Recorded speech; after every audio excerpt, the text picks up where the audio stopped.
Yohanes 14 ayat 16 sampai 18. Aku akan minta kepada Bapa dan Ia akan memberikan kepadamu seorang penolong yang lain, supaya Ia menyertai kamu selama-lamanya, yaitu Roh kebenaran. Dunia tidak dapat menerima Dia sebab dunia tidak melihat Dia dan tidak mengenal Dia. Tetapi kamu mengenal Dia sebab Ia menyertai kamu dan akan diam di dalam kamu. Aku tidak akan meninggalkan kamu sebagai yatim piatu, aku akan datang kembali kepadamu. Oke, shalom, selamat sore. Kita ketemu lagi channel Pelita Kakiku, karena firman-Mu adalah pelita bagi kakiku dan terang bagi jalanku. Ayat yang barusan tadi kita baca itu adalah firman Tuhan yang biasa sering kita bahas, sering kita bacakan apabila kita membahas mengenai Roh Kudus, gitu ya. Di sana dikatakan, aku akan pergi kepada Bapa dan Dia akan memberikan kepadamu seorang penolong yang lain, yaitu Roh kebenaran. Dunia tidak mengenal Dia dan dunia tidak melihat Dia, tetapi kamu melihat Dia dan Dia akan menyertai selama-lamanya. Dan Yesus berjanji Dia tidak akan meninggalkan kita yatim piatu. Gitu ya. Pada video ini saya akan membahas mengenai kata parakletos, ya, yang kalau dalam ayat yang tadi dikatakan sebagai kata penolong, gitu ya. Hati-hati ya, parakletos di sana artinya penolong.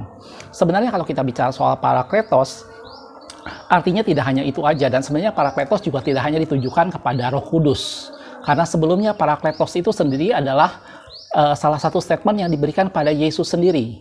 Karena itu kenapa Roh Kudus disebut dengan penolong yang lain, parakletos yang lain. Kata yang lain nanti saya akan bahas juga, gitu ya.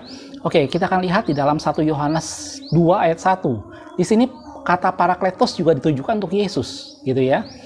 Dalam 1 Yohanes 2 ayat 1 dikatakan, anak-anakku, hal ini kutulis kepada kamu supaya kamu jangan berbuat dosa. Namun jika seorang berbuat dosa, kita mempunyai seorang pengantara pada Bapa. Kata pengantara di sana dalam bahasa Yunani-nya juga dipakai kata parakletos, gitu, yaitu Yesus Kristus yang adil. Jadi sebenarnya parakletos itu tidak hanya ditujukan untuk Roh Kudus, tetapi Yesus juga dikatakan parakletos, walaupun di sana diterjemahkan dalam arti kata pengantara, gitu ya. Karena itu dalam yang Yohanes tadi dikatakan penolong yang lain. Ada parakletos sebagai penolong dan ada yang lain, gitu ya.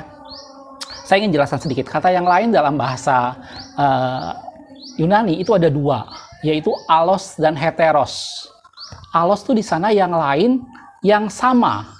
Jadi dia yang lain tetapi sama. Sedangkan heteros itu yang lain tetapi berbeda. Nah, kata penolong yang lain, kata yang lain di sana digunakan kata alos. Artinya Roh Kudus dan Yesus itu sama, walaupun mereka dua pribadi yang berbeda. Karena itu ini sangat berhubungan dengan konsep kita tentang Tritunggal, gitu ya. Jadi Roh Kudus itu adalah parakletos yang alos. Dia parakletos seperti Yesus yang adalah parakletos juga, tetapi dia yang lain. Kata yang lain digunakan di sini adalah alos, gitu ya. Jadi sekali lagi, di sini ada dua kata yang digunakan, yaitu parakletos dan alos. Parakletos itu sendiri ada pada Yesus. Karena itu dibilang di dalam Yohanes tadi dikatakan sebagai pengantara. Itu parakletos digunakan. Gitu. Aku akan mengutus orang penolong. Itu parakletos juga digunakan. Tapi penolong yang lain, yaitu alos. Dia yang lain tetapi sama dengan yang sebelumnya. Jadi kalau Yesus mengajar, Roh Kudus juga mengajar. Kalau Yesus memimpin kita pada kebenaran, Roh Kudus juga seperti itu. Itu yang disebut dengan alos. Itu kata yang lain tadi, gitu ya. Oke, sekarang kita akan fokus ke kata parakletosnya, gitu ya. Kalau kita lihat tadi yang di Yohanes, di sana dikatakan penolong, itu diterjemahkan sebagai parakletos. Sedangkan kalau dalam 1 Yohanes tadi, waktu ditujukan pada Yesus, dibilang pengantara. Itu juga parakletos. Jadi sebenarnya ada banyak arti dari parakletos. Di sini saya catat ada 6 arti dari parakletos, gitu ya. Yang pertama adalah helper, yang kedua adalah comforter, yang ketiga adalah counselor, yang keempat adalah advocate, yang kelima adalah encourager, dan yang keenam adalah intercessor. Dia sebagai penolong, helper. Yang kedua, comforter, penghibur, dalam firman Tuhan dikatakan. Counselor sebagai penasehat, advocate sebagai pembela, encourager sebagai pemotivasi atau penyemangat, dan intercessor sebagai pengantara. Yang tadi kita lihat di Yohanes dikatakan dia menjadi pengantara, itu intercessor, gitu ya. Di sini kita akan bahas 6 arti kata dari parakletos, gitu ya. Yang pertama adalah helper atau penolong. Kalau kita perhatikan ayat yang pertama, aku akan mengutus kepadamu seorang penolong yang lain. Jadi kata parakletos di sana arti yang pertama adalah penolong, gitu ya. Parakletos ini berasal dari dua kata, yaitu para dan kaleo. Para itu di sana ada artinya adalah dia di samping, gitu. Dia ada di sebelah kita, itu para. Dan kaleo itu artinya memanggil atau dipanggil. Jadi seseorang yang berada di samping kita karena dipanggil. Itulah helper. Karena itu Yesus berkata, aku akan berangkat kepada Bapa dan dia akan memberikan kepadamu seorang penolong. Itu ada di samping kita, menemani kita kemana dia pergi. Karena itulah firman Tuhan dikatakan, aku tidak akan meninggalkan kamu yatim piatu, tetapi dia akan menyertai kamu kemanapun kamu pergi. Itu adalah helper. Dia membantu pada saat kita kesulitan, dia menolong kita, dia menyertai kita kemana saja. Itu adalah helper. Gitu ya. Jadi Parakletos yang pertama artinya adalah penolong. Gitu ya. Kalau Anda butuh pertolongan, umat Tuhan tidak usah khawatir karena Allah mengutus Roh Kudus menyertai kita untuk menolong kita. Sama seperti waktu Yesus ada di bumi menolong murid-muridnya setiap kali mereka berhadapan dengan masalah, Roh Kudus melakukan hal yang sama buat gereja Tuhan. Dia bertindak sebagai penolong, dia adalah helper. Aku akan mengutus seorang penolong yang lain. Gitu ya. Yang kedua adalah comforter atau penghibur. Itu ayat ada dalam Yohanes 14 ayat 25. Dikatakan seperti ini.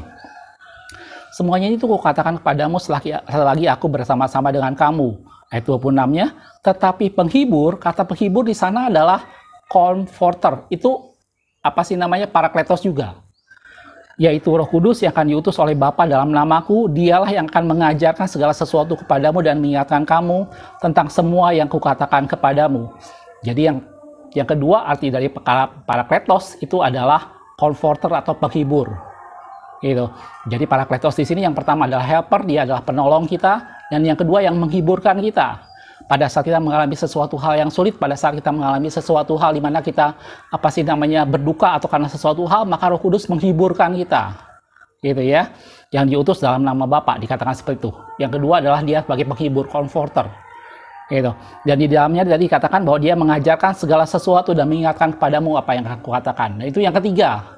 Karena yang ketiga adalah kata Parakletos artinya counselor. Dia sebagai penasehat. Dia sebagai yang mengajarkan segala sesuatu. Dia yang memberitahukan pada kita apa yang harus kita lakukan. Dia yang kepadanya kita bisa meminta advice, meminta pertimbangan apa yang harus kita lakukan atau yang tidak. Karena di sana Parakletos artinya adalah counselor yang ketiga. Jadi tadi dikatakan dalam firman Tuhan bahwa dia akan mengajarkan kita segala sesuatu dan akan mengingatkan kita perkataan Yesus katakan. Itu arti kata yang ketiga dari Parakletos. Kalau kita lihat dalam 1 Korintus 2 ayat 13 dikatakan seperti ini. Dan karena kami menafsirkan hal-hal rohani kepada mereka yang mempunyai roh, dia bilang kami berkata-kata tentang karunia-karunia Allah dengan perkataan yang bukan diajarkan kepada kami oleh hikmat manusia. Paulus bilang, yang kami ajarkan itu diajarkan kepada kami bukan dari hikmat manusia, tetapi oleh Roh. Jadi Roh Kudus di sana yang mengajarkan segala sesuatu. Dia bertindak sebagai counselor. Jelas ya saudaraku ya? Jadi kata Parakletos di sini udah ada 3. Yang pertama dia sebagai penolong, helper. Dan yang kedua dia comforter, sebagai penghibur. Dan yang ketiga dia adalah counselor, sebagai penasehat, sebagai yang memberikan mengajarkan kita. Dan Paulus bilang, semua yang aku ketahui bukan aku terima dari manusia. Bukan manusia yang mengajarkannya kepadaku, tetapi Roh Allah yang mengajarkannya, karena dia adalah counselor. Itu arti kata Parakletos yang ketiga. Yang keempat yang tadi saya bilang, dia adalah advocate. Advocate itu adalah pembela dalam suatu persidangan. Biasanya ada accuser atau jaksa penuntut, dan ada advocate. Advokat kalau sekarang ya. Jadi itu adalah lawyer kita yang membela kita. Gitu ya. Nah sekarang kalau kita lihat dalam firman Tuhan, tadi saya sudah bilang bahwa ini adalah Parakletos yang lain. Artinya Yesus juga adalah seorang Parakletos. Gitu. Tetapi Roh Kudus adalah Parakletos yang lain. Lain di sini adalah alos ya. Artinya lain tetapi sama. Gitu ya. Dan di sini kalau kita perhatikan dalam firman Tuhan dikatakan bahwa kita mempunyai seorang pembela di hadapan Bapa, yaitu Yesus Kristus yang membela kita siang dan malam dari dakwaan setan. Kita lihat ayatnya ya.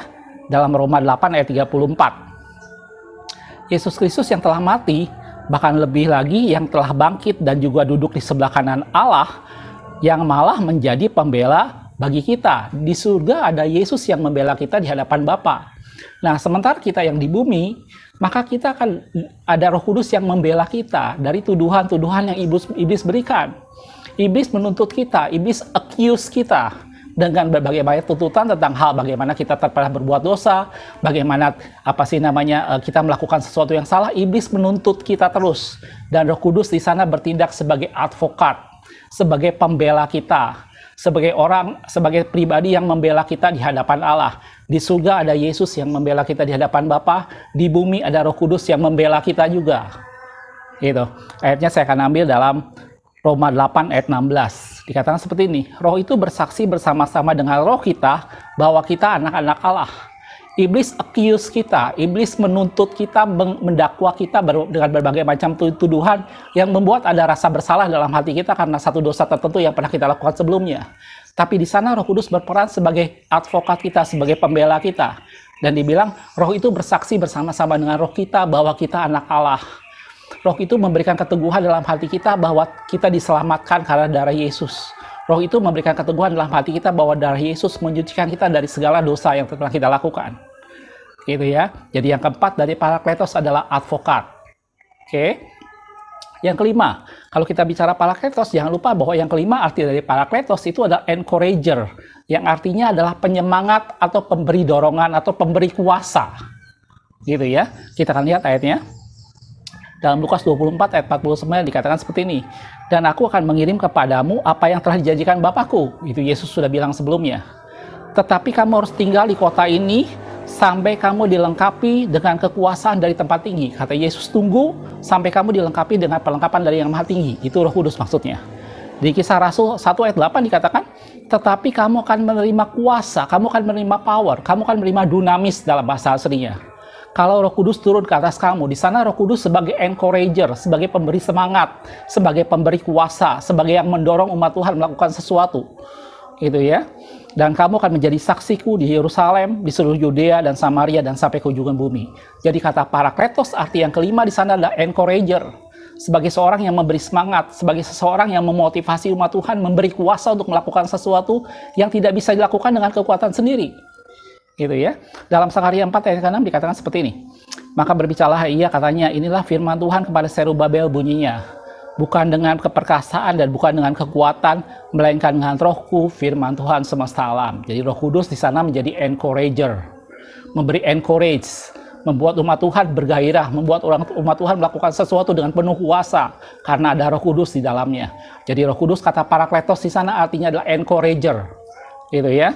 Ayat yang lain dalam Markus 13 ayat 11, firman Tuhan dikatakan seperti ini. Jika kamu digiring dan diserahkan, janganlah kamu khawatir tentang apa yang kamu katakan.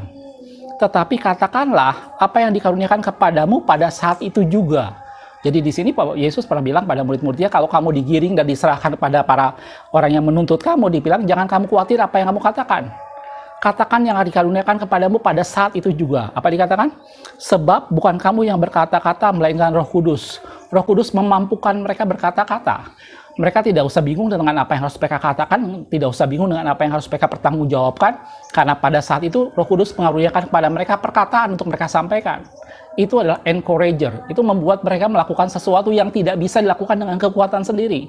Itu membuat mereka melakukan semua dengan kuasa. Itulah Parakletos. Jelas saudaraku ya? Dan yang keenam, arti kata Parakletos adalah intercessor atau pengantara.